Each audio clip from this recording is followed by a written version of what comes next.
We're on our way to the future. It takes 2 days and 3 planes to get there.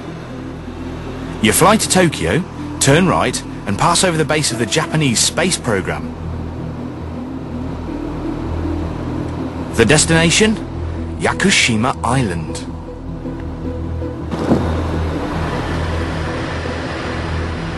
This place is like a little planet, containing every sort of terrain and every sort of weather. There's a fierce wind, a salty atmosphere, and up to an incredible 10 meters of rainfall a year. There are trees here more than 7,000 years old, home to Yakuzaru monkeys and not much else. And all of those factors make it the perfect place to test the car of the future. And the car of the future is a funny little blue thing.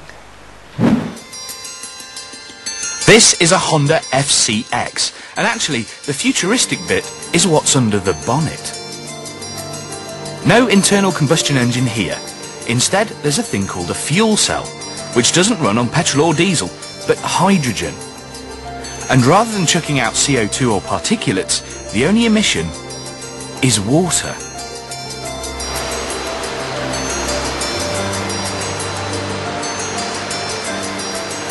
Fuel cells were actually invented by a Welshman in the 1840s, but it's taken up until now to produce a system in which the hydrogen itself is produced with zero emissions. Here's how it works. The answer lies deep in the bowels of the island, in what could easily be mistaken for a Bond villain's lair.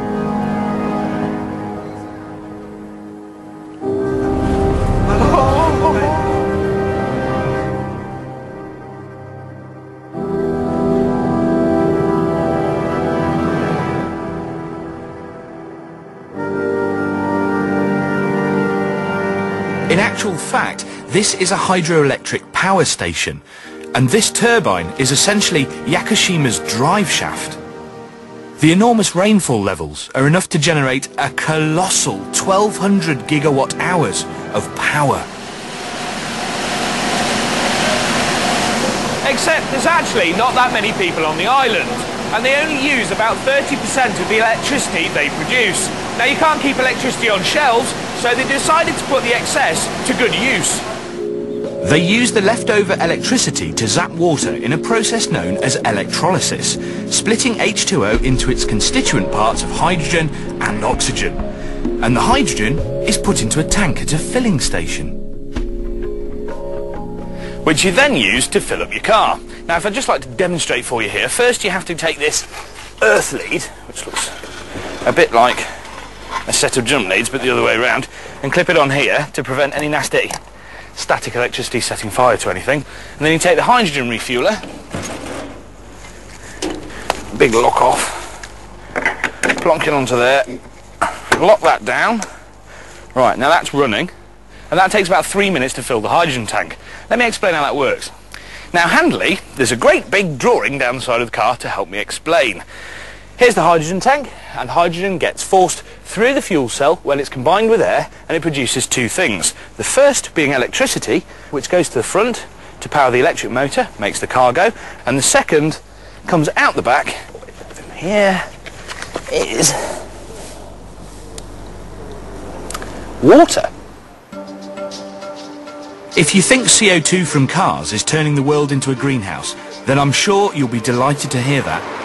Honda have been testing the FCX on this big island laboratory for 2 years to see if it's really feasible to have a totally emission-free society.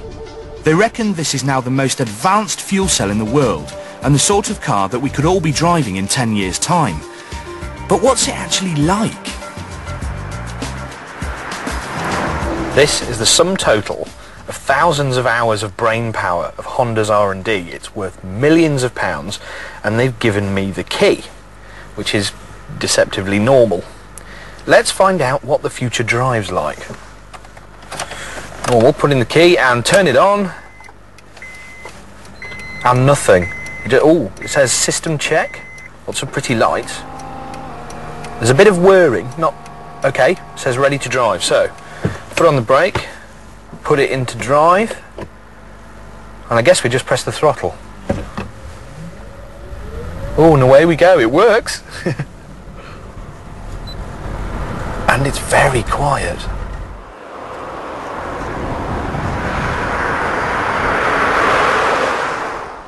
Okay, so we're underway now, and I've got to say, this thing is pretty nippy. You know, you just prod the accelerator like this, and you're away. No hesitation, no sense of kind of waiting for a chemical reaction to take place. It just goes.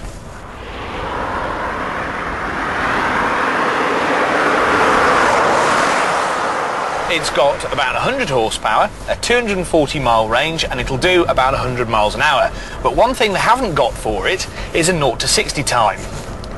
Yet. Okay, clear. Here we go.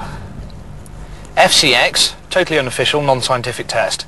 3, 2, 1, go. Okay, 20, 30. That's 40 miles an hour. Starting to slow down slightly now. 50, 55. That's 60. Okay, so what does the stopwatch make that? Okay, that's about 13 seconds. Oh, actually, yes, that's a little piece of history because we've just breached the speed limit, and that's the first speeding ticket for a fuel cell vehicle, potentially. For a car that effectively runs on clouds, this is great. This is perfectly adequate for going from A to B. It's quiet, it's comfortable, and it does everything like it should. And this is the crucial point. This is the first time I've ever gone from A to B without even harming a fly. Inside, you just hear a sort of muted turbine whine, like you used to get on the Jetsons. And outside, you just hear the noise of tyres on tarmac. Certainly not enough to bother the monkeys.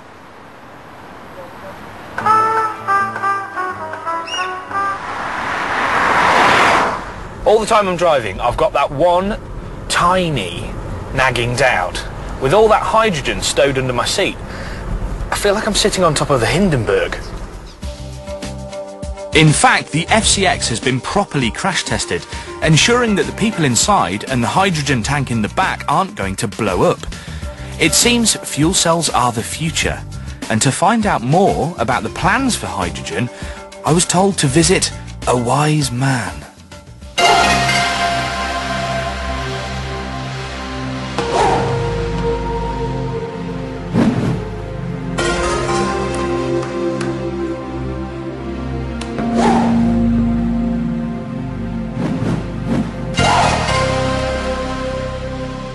Okay, so 推進の保護の注意道はありますか? The president of Yakushima's electricity board, Hiroshi Ishii, is a kind of benevolent version of Dr. No.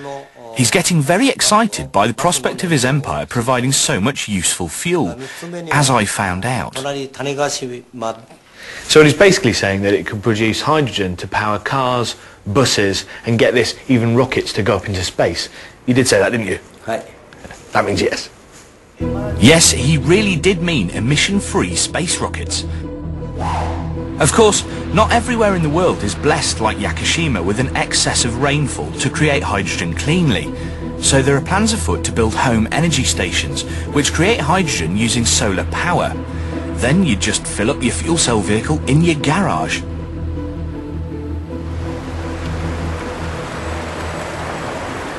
The whole experiment with fuel cells on Yakushima Island has proved that the technology works.